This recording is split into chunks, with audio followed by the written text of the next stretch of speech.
Welcome back, General.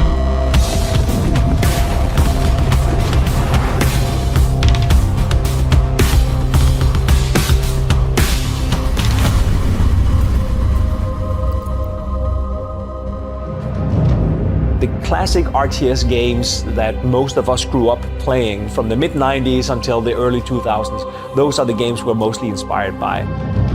It's definitely kind of that style of RTS games that we want to bring back.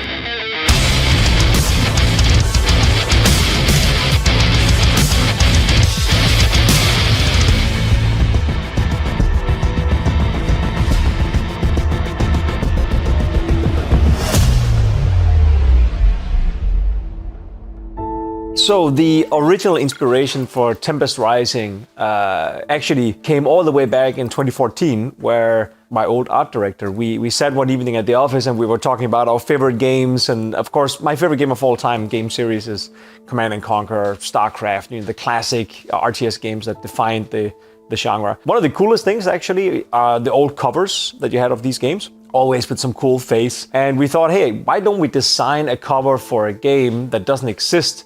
And then we try and do a game design in reverse. When I see this cover, what game do I think I'm going to play? I was brought into the project, I think it was mid-2019. I met with Fred. We talked for probably an hour or two, or even more, about our experiences playing RTS when we were young, like my kids' age, like 10, 11, 12, somewhere in there. And it was really cool. It was really exciting because we had so many experiences in common. There were a lot of things about these games that we were so excited about. I think that might have contributed to me ultimately getting the role that I have now. I've been studying real-time strategy game design, seriously in an academic way for about a decade. It was really exciting to be able to be a part of a project that was bringing back some of the things that I think the genre did so well in the beginning, when it was still the Wild West in terms of game design. The philosophy of the design behind Tempestraining is a love letter to the games we grew up with in the 90s, but to then take it into the 21st century while still keeping the core of what made those games great. So it was really to create something that would feel like a homecoming to somebody who had played like the originals, while also being something new and exciting for people who maybe never played the genre before. The key design pillars for a game is very much responsiveness, classic RTS game feel, which is one of the more important pillars. Getting that classic Command & Conquer base building experience back into action again, since again it's been dormant for so many years. Like the entire idea was conceived in a time where there wasn't that much in the genre to play. Like I think all of us in the project we were just missing the genre, we were just missing those type of games. So it came from a wish for something that we would have loved to play. The nest has been kicked. Let's see what comes crawling out. It's very much a deep challenge because we don't have a lot of reference, especially considering there hasn't been sort of a game like this in many, many years. We have a little bit of reference from some of the later Command & Conquers, but even those now are over 10 years old almost. So it's definitely a challenge in terms of trying to find the right balance of accessibility and quality of life features that's happened over the years from the few RTS games that have come out, but also still trying to bring back that kind of classic RTS feeling. We spend a lot of time balancing those two things. You want to feel right at home, but at the same time, you also want to feel like there's something new. So that was a hard balancing act. Luckily, you can say there's a lot of mechanics in an RTS game that just give you that feeling of, oh, I'm playing, like this is that genre that I used to love. And then like in the periphery of that, there's a lot of stuff we can do with like mechanics and unit designs and introducing stuff like the doctrine system that can help, I would say, like elevate the genre a bit.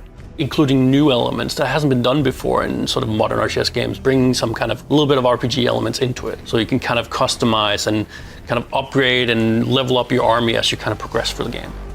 It is true power for everyone. We wanted to make sure it's a game that's very easy to play, hard to master. There is a lot of things that were done in the original RTS games that like is very much a product of the time, especially in terms of like UX. Players have become to expect a lot more from games, like a lot more direction, a lot more guidance, whereas the earlier games of the genre very much left everything to the player to figure out. Like either you gave up or you figured it out on your own. That was like your options. It's always a challenge with a UI-intensive game like Tempestraining because you want to fit everything in there, which you end up not always being able to. But our approach is to try to have everything important in the UI at least represented so the player can experience and learn about the game through the UI. And this is also where something like our hint system was conceived. Something that lets more experienced players just kind of fiddle with it on their own and play like they want to, while also extending a helping hand to newer players who might not be familiar with all of the regular mechanics that you would expect from this type of game. Still in one piece. Nice work. But we're not done here yet. One of the other design pillars was the rule of cool. We designed the game around elements that, first of all, were pretty badass, and function came secondary. For example, the redesign of Warden, it was inspired by Scarab. I'm so proud of that Warden.